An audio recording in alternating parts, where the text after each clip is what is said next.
Hello, and welcome to the last lesson of this chapter. In this one, we will be talking about Bybit announcements. Let's get started.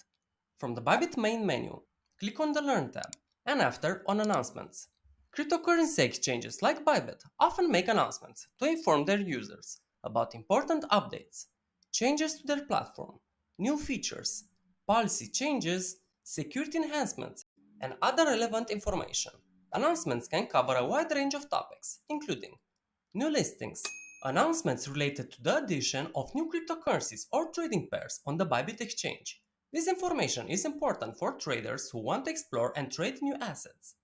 Latest activities, updates on recent activities and events organized by Bybit, such as webinars, MAAs, sessions, or trading competitions.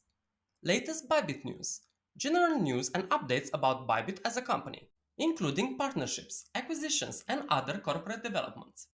Product updates, information about enhancements and improvements to Bybit's trading platform, trading tools, APIs, and other services offered to its users.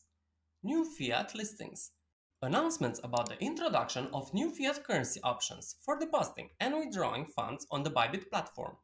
This is especially relevant for users who prefer to trade with traditional currencies. Maintenance updates, notices regarding scheduled maintenance periods, updates to the platform, and unexpected downtime. These updates are crucial to traders to plan their activities accordingly. And the listings, announcements about the removal of specific cryptocurrencies or trading pairs. Users need to be aware of those delistings to manage their assets effectively.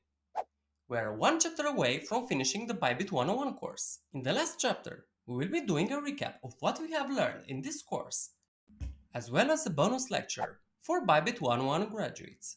I will see you guys in the last chapter.